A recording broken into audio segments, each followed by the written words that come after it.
मेरे प्यारे दोस्त, मनुष्य को अपने जीवन में गुरु की अनमोल सीख के बारे में ज़रूर जानना चाहिए और उसे अपने जीवन में लगातार प्रयास करते हुए और हमेशा आगे की ओर बढ़ना चाहिए।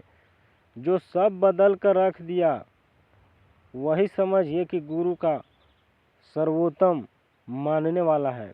मैं कई बार कुछ काम बस यह सोचकर टाल देता हूँ कि जो है जैसा चलने दो। मतलब आसान शब्दों में कहा जाए तो मेरे पापा अभी कमा रहे हैं और आराम से दिन व्यतीत कर रहा हूँ।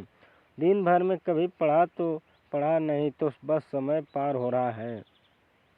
मैं अपनी आरामदेह जीवन से बाहर आकर पढ़ाई करने, जीवन में कुछ बड़ा करने की सोच ही नहीं पाता हूँ। लेकिन इस कहानी ने मेरा नज़रिया बदल कर रख दिया। अब मैं समय का महत्व को पूरी तरह समझ चुका हूँ।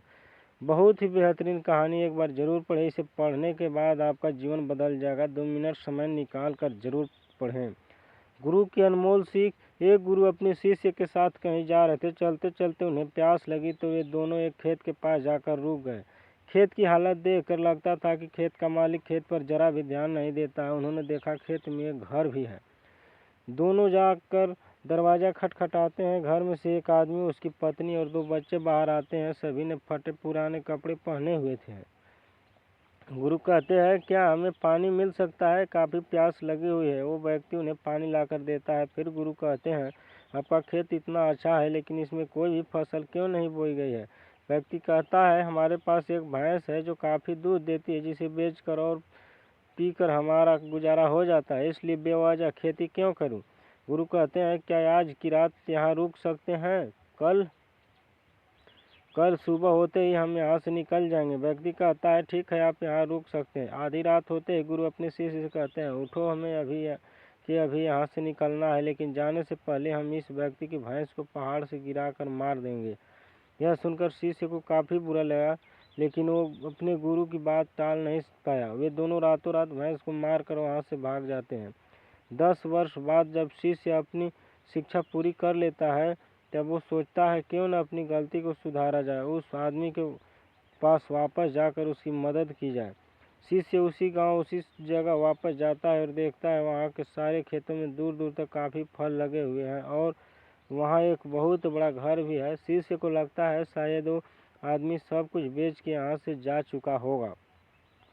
शिष्य वहाँ से वापस जाने लगता है, तभी वहाँ घर के आगे एक कार आकर रुकती है। कार में से वही व्यक्ति बाहर आता है जिसे शिष्य 10 साल पहले मिला था। शिष्य उसके पास जाकर कहता है, आपने मुझे पहचाना? मैं 10 साल पहले आपसे मिला था।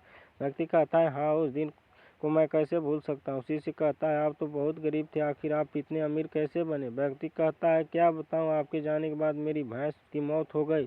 मैं कुछ दिन काफ़ी दुखी रहा, परेशान रहने लगा, लेकिन जीवन जीने के लिए कुछ तो करना ही था। मैं लकड़ियाँ काट कर बेचने लगा, जिससे कुछ पैसे आए तो मैंने खेत की बुआई कर दी। फिर उससे और भी पैसे आए तो मैंने सारी जगह खरीद ली और फलों की बुआई करवा दी। और आज मैं आसपास के इलाकों में फलों का सबसे बड़ा व्यापारी हूँ और मेरे पास लाखों रुपए हैं। अगर उस दिन भैंस की मौत नहीं हुई होती तो आज मैं इतना सफल नहीं हुआ होता।